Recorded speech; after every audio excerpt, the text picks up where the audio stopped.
Good afternoon everyone কেমন আছো তোমরা সবাই ওয়েলকাম আমার একটা নতুন ব্লগে নতুন মোটো ব্লগে। তো তোমাদের যেমন প্রমিস করেছিলাম আরেকটা ব্লগ নিয়ে আসবো, মোটো ব্লগ নিয়ে আসবো। তো চলে এসেছি। এখন আমি দিল্লি রোডে আছি, আর এখন এই জায়গাটার নাম মোস্ট প্রবাবলি শ্রীরামপুর ঢুকে গেছি। ওই যে সামনের যে টোলটা দেখছো ওটা শ্রীরামপুরের টোল। ওই টোলটা অ্যাকচুয়ালি বন্ধ হয়ে গেছে, তো আমরা ওই টোলটা পেরোচ্ছি। তো আজকে আমি যাচ্ছি হুগলির একটা ছোট্ট শহর কোন্নগরে, যেখানে কিছুটা হলেও ঐতিহাসিক ছাপ একটা লেগেছে। তো ওখানে দেখার মতো কী আছে সেগুলো আমি সবই তোমাদের দেখাবো আজকে, সেটা নিয়ে আজকের ভিডিও। আগের ব্লগে তো সকালবেলায় বেরিয়েছিলাম, প্রচণ্ড রোদ ছিল। তো আজকের এরকম মোটামুটি ওয়েদার আছে, সূর্যের হালকা রোদ গায়ে মেখে, আর বাকি আকাশের তো এরকম অবস্থা। এরকম একটা ওয়েদার নিয়ে আমি বেরিয়েছি। এখন ঘড়িতে টাইম ওই মোটামুটি 4:30 মতো ধরো।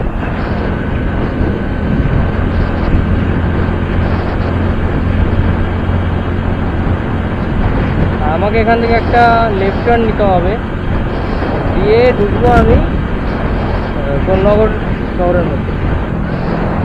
বাকি এখানে সব এখন যা দেখছো এটা পুরোপুরি ইন্ডাস্ট্রিয়াল এরিয়াটা। সামনে লেখা আছে এই যে ডানকুনি, সোজা গেলে ডানকুনি, বাঁ দিকে শ্রীরামপুর আর ডান দিকে শিয়াখালা। তো আমরা এই লেফট টার্নটা নেব না, এটা তো চলে যাচ্ছে শ্রীরামপুরে। আমি যাব হচ্ছে সোজা কোন্নগরের দিকে। যদি বাই ট্রেন ধরি শ্রীরামপুর, রিসরা, কোন্নগর, তো আমি সেই কোন্নগরই ঢুকবো।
যে রাইট টার্নটা নেব বলেছিলাম, সে রাইট টার্নটা এসে গেছে। এই সিগন্যাল থেকে আমাকে নিতে হবে ডান দিক। এইখান থেকে রাস্তা আমার একদম চেনা নয়। এবার যে কতবার আমাকে দাঁড়াতে হবে শুধুমাত্র রাস্তা দেখার জন্য, তার কোনো ঠিক নেই।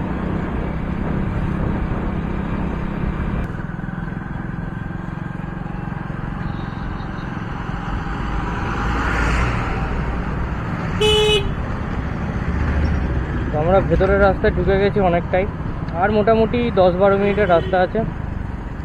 এখান থেকে 550 মিটার দূরে ডান দিক নিতে হবে। এইভাবে আর গাড়ি চালানো যায়?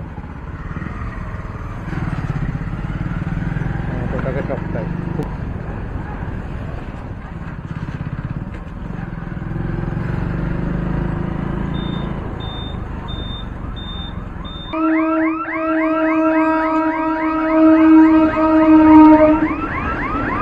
হচ্ছে রিসরা স্টেশন।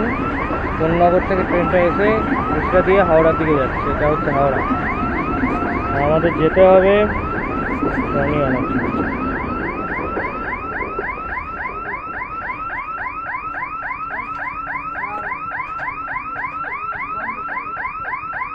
আমাদের যেতে হবে এই রাস্তাটা ধরে। এখান থেকে সোজা গেলে গঙ্গাঘাট। কত ট্রেন আছে রে ভাই, আমায় করেই যাচ্ছে তো।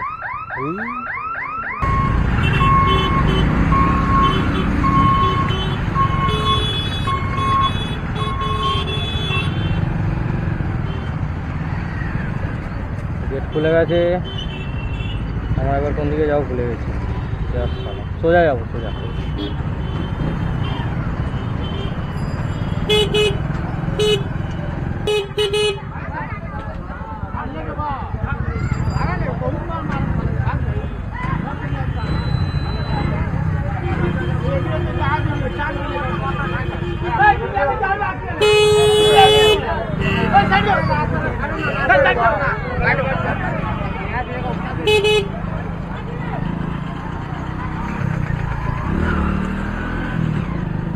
রাস্তার মাঝখানে জ্যাম করে নাকি ঝগড়া চলছে। বাহ বাহ বাহ।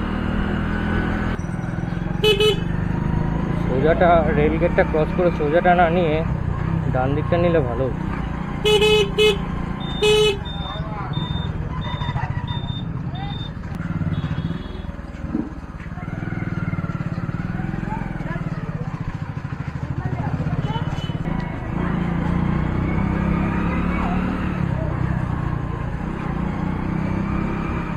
ও শান্তি পেলাম।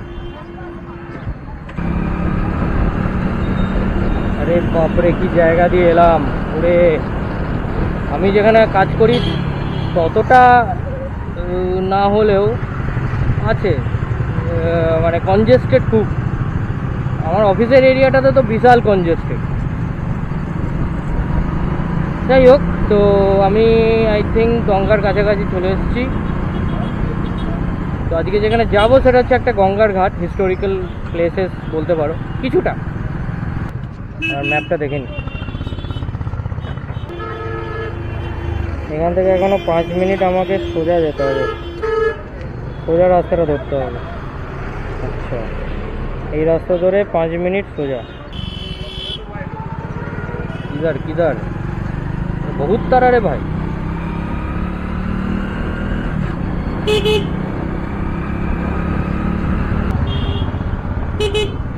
বাহ, এখানকার বাড়িগুলো বেশ পুরনো।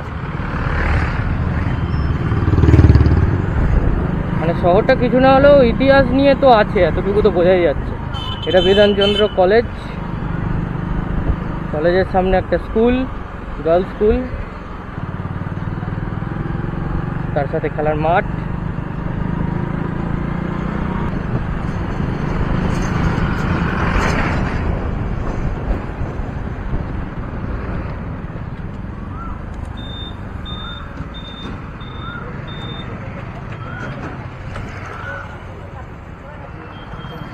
পৌঁছে গেছি, কিন্তু কোথায় রাখবো গাড়িটা?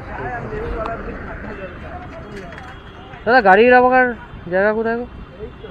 এখানে রেখে দেবো?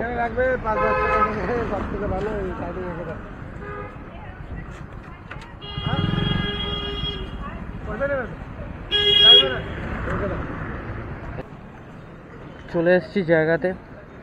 এই হচ্ছে সেই ফার্স্ট ডেস্টিনেশন কোন্নগরের, কোন্নগর দ্বাদশ মন্দির ঘাট বা 12 ঘাট যেটা বলে, ওপেন টু অল। তো এখানে দেখার কি আছে, 12 আগে ভেতরে ঢুকি। এখানে যেটা দেখার আছে সেটা হচ্ছে যে প্রথমেই পাবে জগন্নাথ দেবের মন্দির, জয় জগন্নাথ।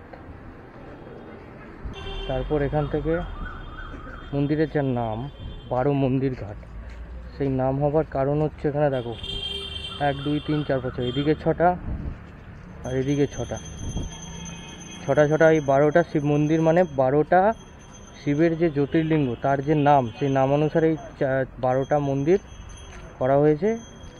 এবং মাঝখান দিয়ে চলে যাচ্ছে সোজা গঙ্গা, মানে গঙ্গার দিকে যাওয়ার রাস্তা। সন্ধেবেলা বা বিকেলবেলা করে এখানে সময় কাটানোর জন্য পারফেক্ট প্লেস, সুন্দর জায়গা, মনোরম পরিবেশ। বন্ধু বান্ধবী যাকে ইচ্ছা নিয়ে আসতে পারো।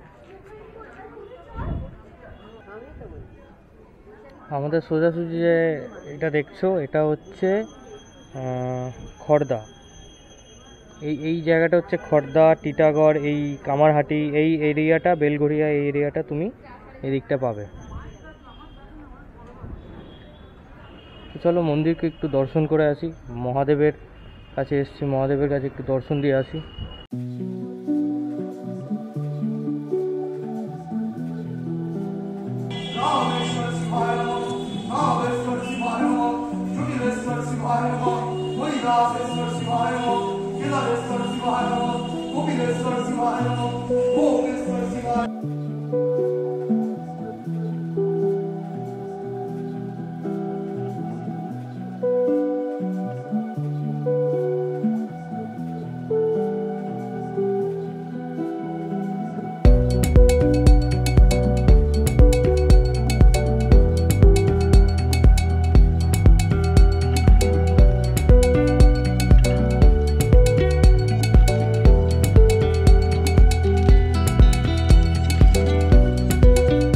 একদিকে ঘাটে বসে সময় কাটানো আর আরেকদিকে মহাদেবের মন্ত্র উচ্চারণ করে জোরে জোরে মহাদেবের পুজো করা, আলাদা এম্বিয়েন্ট।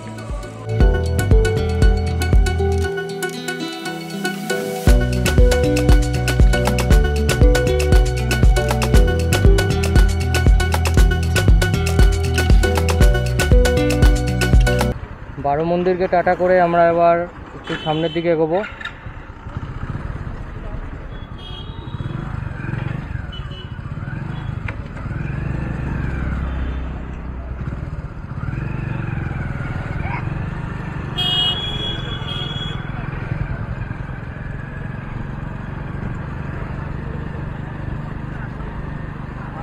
এখানে পরপর এই সাইড দিয়ে পরপর শুধু ফেরিঘাট আছে, বিভিন্ন নামে ফেরিঘাটগুলো নামকরণ করা হয়েছে। যেমন এইটা একটা সাধুর ঘাট বলে নাম এই ঘাটটার। তো আমরা এখান থেকে এগোবো একটু।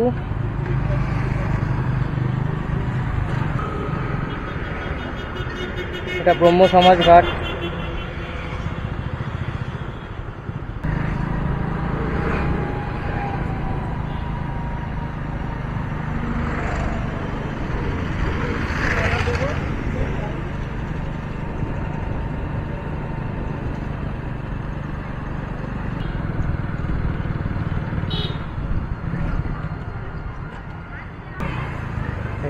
এই রাস্তাটা যাচ্ছে অবনীন্দ্রনাথ ঠাকুরের বাগান বাড়ির দিকে।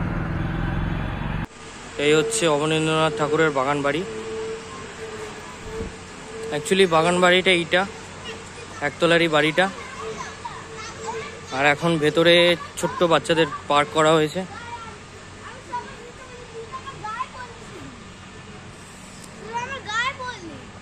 এই বাগান বাড়িটা পুরোটাই গঙ্গার ধারে করা হয়েছে। এই পুরো এরিয়াটা এখান থেকে এই পুরো এরিয়াটা দেখছো, এটা পুরোটা বাগান বাড়ির এরিয়া, যেখানে আগে অবনীন্দ্রনাথ ঠাকুর এসে সময় কাটাতেন। কলকাতাতে অ্যাকচুয়ালি যখন কলেরা হয় তখন অবনীন্দ্রনাথ ঠাকুর রবীন্দ্রনাথ ঠাকুরকে নিয়ে এই কোন্নগরে চলে আসে, তখনই তিনি এই বাগান বাড়িটা তৈরি করেন। আর তৈরি করেন একটা ব্রহ্ম সমাজ বলে একটা বাড়ি, যেটা বোধহয় দেখা যাবে না এখন, তাও চেষ্টা করব অন দা ওয়ে দেখিয়ে দেবা তোমাদের।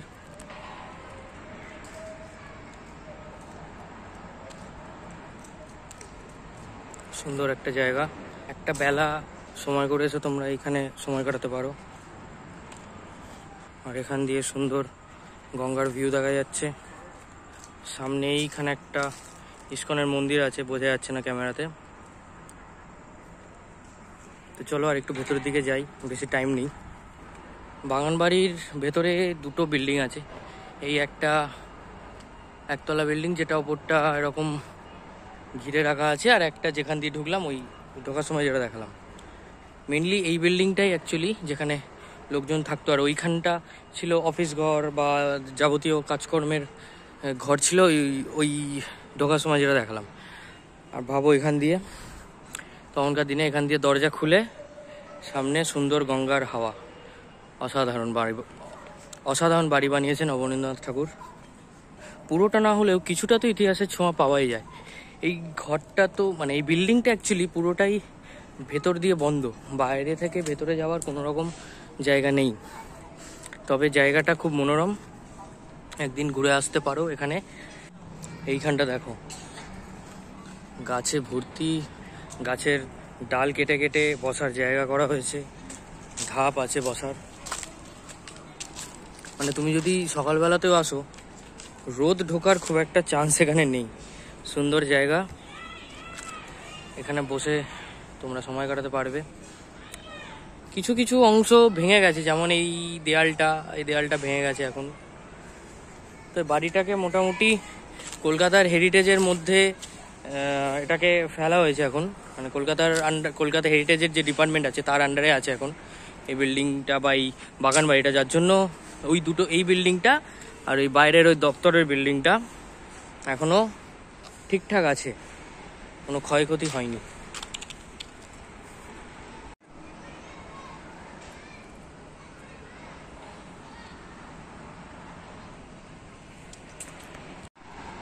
এখানে একটা ছোট্ট মঞ্চ মতো করা আছে ওপেন এরিয়াতে। আই থিঙ্ক এখানে বিভিন্ন রকম অনুষ্ঠান করা হতো, কিন্তু এই জায়গাটা পুরোটা ঘিরে রাখা আছে, ভেতরে যাওয়া যাবে না। বাট দেখতে বেশ ভালোই লাগছে। এখানে হয়তো সবাই বসে স্টেজে পারফরমেন্স হতো, নাটক হতো, যাত্রা হতো, সেগুলো তখনকার দিনে বাগানবাড়িতে লোকজন এনজয় করতো। আর সন্ধেবেলার একটা সময় কাটানো বা ছুটির দিনে সময় কাটানোর একটা কারণ। মেনটেন খুব ভালো করেছে জায়গাগুলো। তো এই হচ্ছে বাগানবাড়ি ওভারঅল। আর এই যে এই বিল্ডিংটার কথাই বলছিলাম, ঢোকার সময় যেটা পেয়েছিলাম, অফিস দপ্তর। এখন তো এখানে অফিস, টিকিট কাউন্টার সব রকম হয়েছে। আগে হয়তো এখানে শুধু অফিস বা ওই কাছারির যে কাজ জায়গার দিনে করা হতো জমিদার বংশের, সেই কাছারির কাজ হয়তো এই বিল্ডিংয়েই হতো।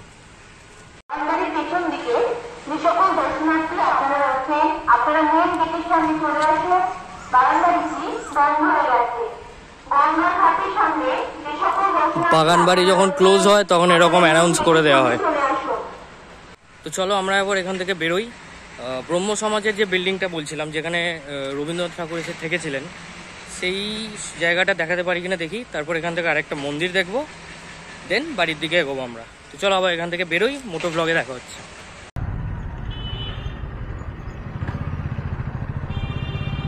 ঘড়িতে এখন বাজে 6টা, আর তার জন্যই বাগানবাড়ির সময়সীমা শেষ এবং বন্ধ। 6টা অবধি খোলা থাকে, কিন্তু কটা থেকে 6টা অবধি খোলা থাকে সেটা আমি জানতে পারিনি। টিকিট 10 টাকা প্রতিজন। তো যদি এখানে আসতে হয় মোটামুটি অবশ্যই বিকেলবেলাতেই আসবে। আর বিকেলবেলায় মোটামুটি 5টার মধ্যে এখানে ঘুরে যেও, মানে আগে এখানে ঢোকো, বাকি তারপর অন্য জায়গায় যেও, কারণ এইটার একটা সময়সীমা আছে, ওটা কিছু করার নেই, যেহেতু একটা রেস্ট্রিক্টেড এরিয়া।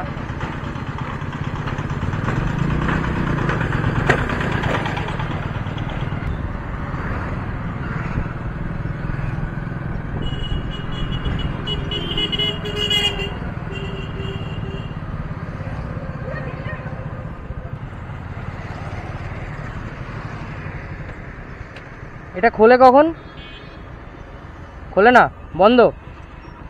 আগে এটা ভেতরে ঢোকা যেত তো।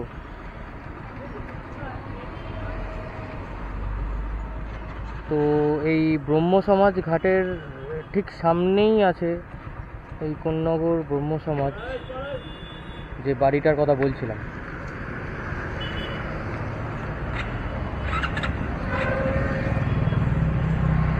এই বাড়িটা 1879-এ এস্টাবলিশ হয়েছে। রবীন্দ্রনাথ ঠাকুর এখানে ছোটোবেলায় ওই কলেরার যে প্রকোপের জন্য বলছিলাম, কলকাতা ছেড়ে চলে এসেছিলেন রবীন্দ্রনাথ ঠাকুর তার বাবার সাথে। তো একদম ছোটোবেলায় রবীন্দ্রনাথ ঠাকুর এই বাড়িতে এসে থেকেছিলেন। তো বাড়িটা হেরিটেজ বিল্ডিং হিসেবে গ্রাহ্য হয়, কিন্তু আনফর্চুনেটলি বাড়িটার এখন আর ভিজিট করানোর জন্য অ্যালাউ দেয়নি, মানে পারমিশন দেয়নি। আর আগে ছিল এটা, মানে ট্যুরিস্টরা এসে দেখতে পারতো, ভেতরে ঢুকতে পারতো, বাট এখন সেটা পুরোপুরি বন্ধ। এই ভদ্রলোকের সাথে কথা বলে যা বুঝলাম, এখানে একজন ছিলেন। তো এইটা একটা দেখার জিনিস ছিল, যেটা এখন আর বন্ধ, কিছু করার নেই। যাই হোক, তো আমরা এবার যাব হচ্ছে এখান থেকে রাজরাজেশ্বরী মন্দির, নামকরা মন্দির। কিন্তু শুনছিলাম ওখানে ভিডিও করতে দেয় না, দেখি কি দেখা যায়। যদি কিছু নাও দেখা যায় তোমাদের আমি ইনফরমেশান ঠিকই দিয়ে দেবো। আমি ভুল রাস্তা ধরছিলাম, এবার যাব হচ্ছে এইদিকে।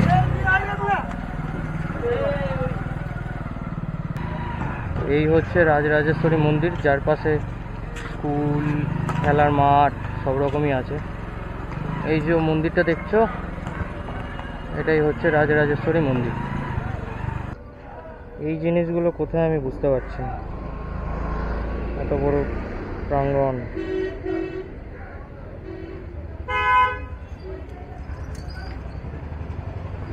এটা রাজরাজেশ্বরী সেবা মঠ। আচ্ছা,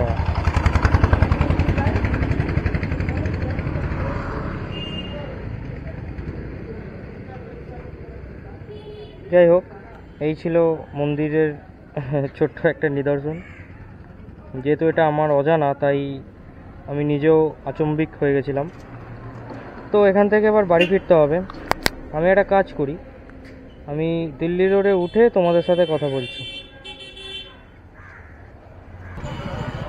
অনেক ডান দিক বাঁ দিক করে আমি একটা স্টেশনের কাছাকাছি পৌঁছেছি। স্টেশনের এখান দিয়ে যেতে হবে আমাকে কোথাও।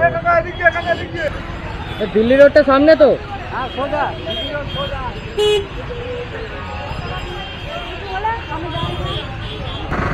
তো বন্ধু আমরা এখন আছি কোন্নগর স্টেশন রোডে। পিছনে কোন্নগর স্টেশন পেরিয়ে এলাম, মানে স্টেশনের তলা দিয়ে এলাম। আর ঘড়িতে এখন টাইম হচ্ছে 6টা 10 কি 15 মতো।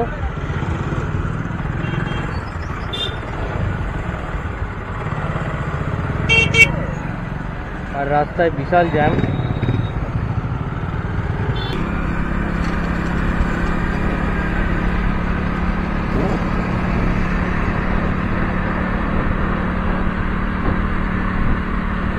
তো বন্ধু অনেক কষ্টে সৃষ্টে ঘাম ঝরিয়ে দিল্লি রোড ঢুকতে পারলাম।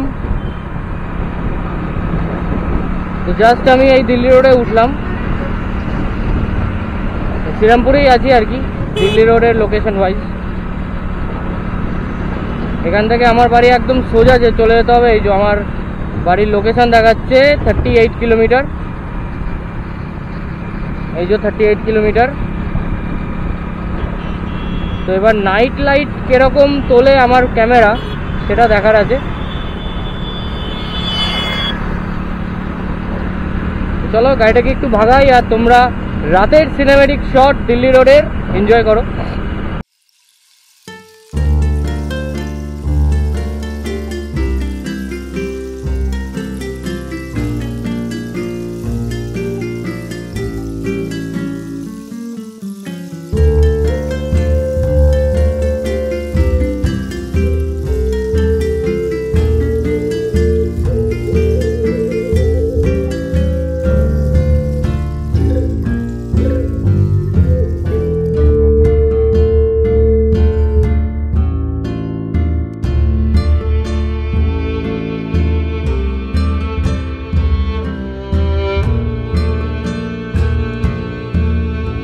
আমি অলমোস্ট ঢুকে গেছি মগরা।